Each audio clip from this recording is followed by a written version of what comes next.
School থেকে ফেরা ছোট বাচ্চা হোক অথবা গভীর রাতে পড়াশুনো করা কলেজ স্টুডেন্ট হোক, ম্যাগি সবার প্রিয়।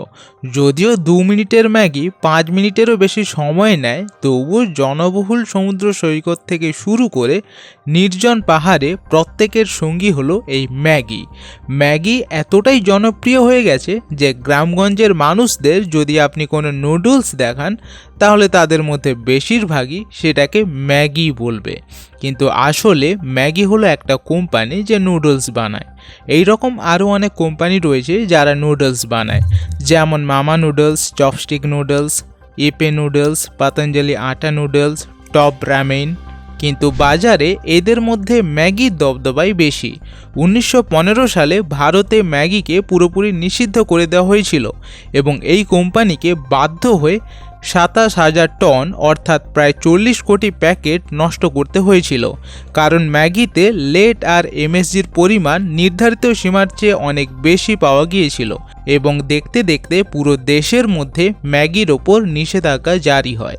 এই নিষেধাজ্ঞার প্রভাব এমনই গভীর ছিল যে নেসলেকে বাধ্য হয়ে 320 কোটি টাকার ম্যাগি বাজার থেকে ফিরিয়ে নিতে হয়েছিল এবং ম্যাগির মার্কেট শেয়ার এক ঝটকায় 75% থেকে নেমে শূন্যে পৌঁছায়। কিন্তু আশ্চর্যের বিষয় হলো এত বড় ব্যানের পরেও ম্যাগি আবার নম্বর 1 পজিশনে ফিরল কিভাবে?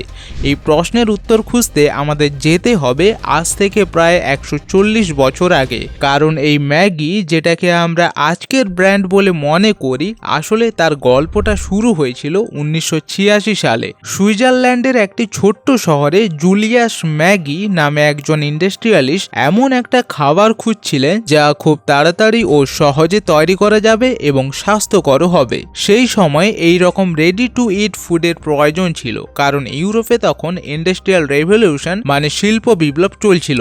বেশিরভাগ মানুষ ফ্যাক্টরিতে দীর্ঘ সময় ধরে কাজ করত, ফলে মহিলারা ঘরে গিয়ে রান্না করার সময় পেত না।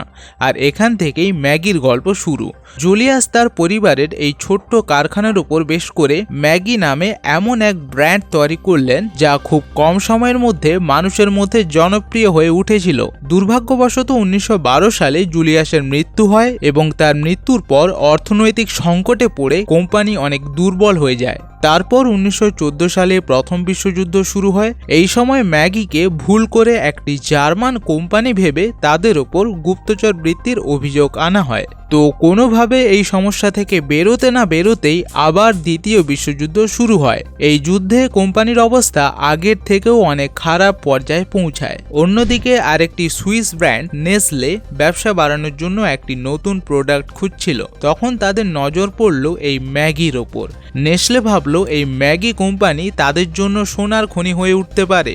এই ভেবে 1947 সালে নেসলে ম্যাগিকে অধিগ্রহণ করে। দ্বিতীয় বিশ্বযুদ্ধের পর 1958 সালে জাপানে মোমোফুকুয়ে এন্ডো নামে একজন ব্যক্তি এমন একটা খাবার তৈরি করেছিলেন যা 2-3 মিনিটের মধ্যেই রান্না হয়ে যেত।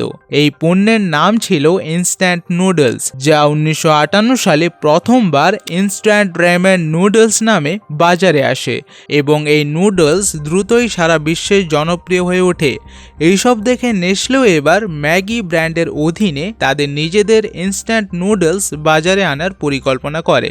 আর 1983 সালে ভারতে ম্যাগি নুডলস লঞ্চ হয়। কিন্তু এই সময় ম্যাগির কাছে সবচেয়ে বড় চ্যালেঞ্জ ছিল ভারতের ঐতিহ্যবাহী থালিতে নিজের জায়গা করা, কারণ সে সময় ভারতের মুখরোচক খাদ্যের তালিকা পকোড়া, সিঙ্গারা, কচুরির মতো নানান খাবার দিয়ে ভর্তি ছিল।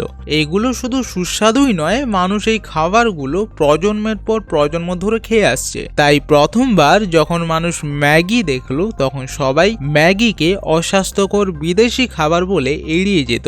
ফলে ম্যাগির কনসেপ্ট ভারতে ব্যর্থ হয়।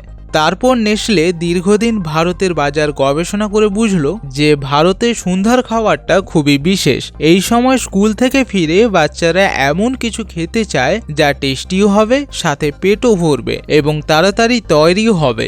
পকোড়া, সিঙ্গারা বা লুচির মতো খাবার বানাতে অনেক সময় লাগে এবং অন্যদিকে মায়েদের চোখে বিস্কুট স্বাস্থ্যকর বলে মনে হতো না। তখন নেসলে বুঝলো এটাই সেই জায়গা যেখানে তারা ম্যাগিকে ফিট করতে পারবে এবং ম্যাগি এবার মায়েদের ওপর নয় বরং শিশুদের ওপর ফোকাস করতে শুরু করলো। আর এখান থেকেই ম্যাগির আসল যাত্রা শুরু হয়েছিল। এরপর নেসলে 2 মিনিট নুডলস নামে একটি ট্যাগলাইন তৈরি করে, যা মায়েদের মধ্যে বিশ্বাস নিয়ে আসে যে লুচি, পকোড়া বা সিঙ্গারার পরিবর্তে তারা 2 মিনিটে ম্যাগি বানিয়ে বাচ্চাদের ভালো খাবারও খাওয়াতে পারবে, পাশাপাশি নিজেও খানিকক্ষণ বিশ্রাম নিতে পারবে। এই ক্যাম্পেইনটি সফল করার জন্য ম্যাগির বিজ্ঞাপনে মা সন্তানের সম্পর্ককে খুব সুন্দরভাবে উপস্থাপনা করা হয়েছিল। আর এই আবেগ ভরা ব্র্যান্ডিং এর জোরে ম্যাগি ধীরে ধীরে ভারতীয় রান্নাঘরে জায়গা করতে শুরু করে। তবে এই সফর এখানেই থেমে যায়নি। কোম্পানিটি ভালো করেই বুঝতে পেরেছিল ভারতীয় বাজার অনেক বড় এবং যদি সবার মন জিততে হয় তাহলে শুধু এই ট্যাগ লাইনেই চলবে না, ম্যাগির স্বাদও দেশীয় রাখতে হবে। এই কথা মাথায় রেখে ম্যাগির মশলাতেও দেশীয় স্বাদ আনা হয়েছিল। তাই বর্তমানেও বাজারে যতই ইনস্ট্যান্ট নুডলস থাকুক না কেন, কোনোটার স্বাদ ম্যাগির মতো নয়। আর এই অসাধারণ স্বাদের জন্যই ধীরে ধীরে ম্যাগি শুধু শিশুদের নয়, সব বয়সী মানুষের প্রিয় স্ন্যাক্স হয়ে ওঠে।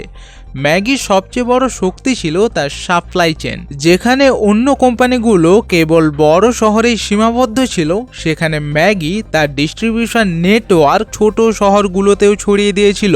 2010 সালে ম্যাগি 5 টাকার ছোট ম্যাগি বাজারে আনে, কারণ ম্যাগি আগে থেকেই বুঝে গিয়েছিল ভারতে নিম্ন মধ্যবিত্ত পরিবারের সংখ্যা বেশি। তাই তারা 5 টাকার ছোট প্যাকেট বাজারে আনে যাতে সবাই কিনতে পারে। এবং এই কৌশল এতটাই সফল হয়েছিল যে 2010 সালে ম্যাগির হাউসহোল্ড পেনিট্রেশন 45% থেকে বেড়ে 71% পৌঁছায়। অর্থাৎ ভারতের 100টি ঘরের মধ্যে 71টি ঘরেই ম্যাগি তার জায়গা করে নিয়েছিল। তো এখনো পর্যন্ত সবকিছু ভালোই চলছিল। বিপদটা এলো 2014 সালে, যখন উত্তরপ্রদেশের food safety and standard authority of India মানে ফ্যাসাই রিপোর্ট দিল যে ম্যাগিতে এমএসজি মানে মোনোসোডিয়াম গ্লুটামেট ও লেড নির্ধারিত সীমার থেকে বেশি রয়েছে। অথচ তখনও পর্যন্ত ম্যাগির প্যাকেটে লেখা ছিল যে এমএসজি নেই। এই খবর যখন আগুনের মতো ছড়িয়ে পড়ে, তখন সংবাদ চ্যানেলে ম্যাগিকে নিয়ে বিতর্ক শুরু হয়। বিতর্ক বাড়তে থাকায় food safety and standard authority of India ম্যাগির নমুনা পরীক্ষা করতে শুরু করে এবং রিপোর্টের সামনে আসে ম্যাগি নুডলসে লেডের মাত্রা রয়েছে প্রায় 17.2 ppm, যেখানে সর্বাধিক অনুমোদিত মাত্রা ছিল প্রায় 2.5 ppm। এছাড়াও সামান্য পরিমাণে এমএসজিও পাওয়া গিয়েছিল। এই দুই উপাদান শিশুদের মানসিক বিকাশ ও সামগ্রিক স্বাস্থ্যের জন্য অত্যন্ত ক্ষতিকর এবং ভবিষ্যতে কিডনি ও হার্টের নানান রোগের কারণ হতে পারে। তাই জুন 2015 সালে ম্যাগিকে বাজার থেকে সব প্যাকেট দ্রুত ফিরিয়ে নিতে আদেশ দেওয়া হয় এবং পরের দিন কেন্দ্র সরকার দেশজুড়ে ম্যাগি বিক্রির উপর নিষেধাজ্ঞা জারি করে। পাশাপাশি কোম্পানির উপর প্রায় 640 কোটি টাকা জরিমানাও চাপানো হয়। এই নিষেধাজ্ঞা ম্যাগির জন্য বিরাট একটা ধাক্কা ছিল। গত 32 বছরের পরিচিতি, সুনাম, মার্কেট শেয়ার সব নিমেষেই ধূলিসাৎ হয়ে যায়। এত কিছুর পরেও ম্যাগি কোম্পানি কিন্তু হার মানেনি, বরং 2015 সালের আগস্টে ব্যানের মাত্র 2.5 মাস পরেই ম্যাগি ফের মার্কেটিং ক্যাম্পেইন শুরু করে এবং প্রতিবারের মতোই এবারও Maggi brilliant marketing strategy follow করে।